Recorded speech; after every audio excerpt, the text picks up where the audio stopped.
प्रधानमंत्री नरेंद्र मोदी की अध्यक्षता में देर शाम मंत्रिपरिषद की बैठक हुई और 5 घंटे तक चली इस बैठक में महिला विकास सहित कई मुद्दों पर चर्चा हुई।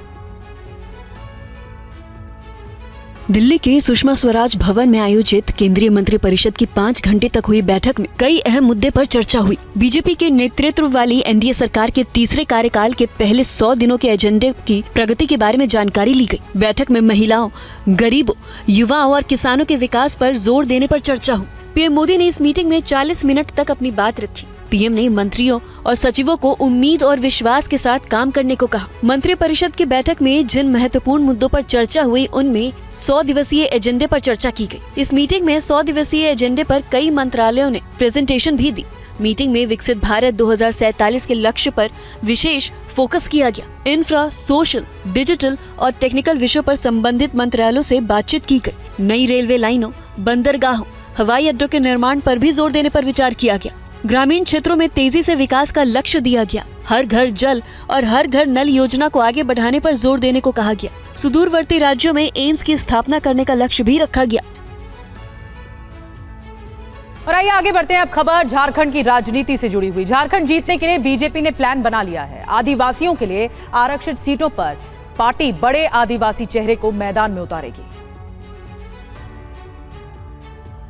बीजेपी एक बार फिर झारखंड में भगवा लहराने के लिए पूरा प्लान बना रही है। बीजेपी ने इस बार राज्य में अनुसूचित जनजाति के लिए आरक्षित 28 सीटों पर जीत दर्ज करने के लिए अपने कद्दावर चेहरों पर दांव लगाने का फैसला किया है। आदिवासी क्षेत्रों में जेएमएम को कड़ी टक्कर देने के लिए बीजेपी इस बार आदिवासी चेहरे एसटी आरक्षित सीटों से ही मैदान में उतारेगी। बीजेपी के ये चेहरे अब एसटी आरक्षित सीटों पर फाइट करते नजर आएंगे, जिनमें अर्जुन मुंडा, बाबूलाल मरांडी, सुदर्शन भगत, गीता कोड़ा, लुइस मरांडी, सीता सोरेन, सुनील सोरेन, दिनेश ओरांव, समीर ओरांव, चंपाई सोरेन के बीजेपी में आने के बाद पार्टी और मजबूत होगी। आदिवासी सीटों पर इसका असर दिखाई देगा। दरअसल बीजेपी को जमीनी कार्यकर्ताओं और स्थानीय संगठनों से फीडबैक मिला है कि पार्टी के कई आदिवासी नेता आदिवासी जनता के बीच अपनी पकड़ का दावा तो करते हैं, पर चुनाव लड़ने के लिए सामान्य सीटों पर जोर लगाते हैं। इसलिए पार्टी ने अब आदिवासी चेहरों को एसटी आरक्षित सीटों से ही चुनावी मैदान में उतारने का प्लान बनाया है।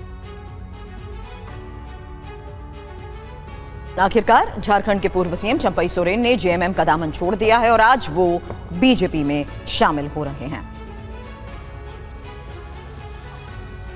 झारखंड के पूर्व मुख्यमंत्री चंपाई सोरेन अब बीजेपी में शामिल होने जा रहे हैं। चंपाई ने झारखंड मुक्ति मोर्चा की प्राथमिक सदस्यता समेत सभी पदों से इस्तीफा दे दिया है।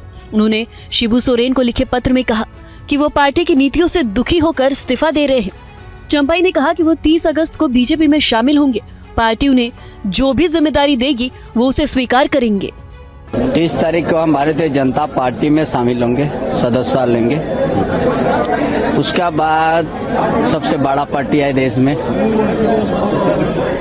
इस प्रदेश में भी कमेटी है।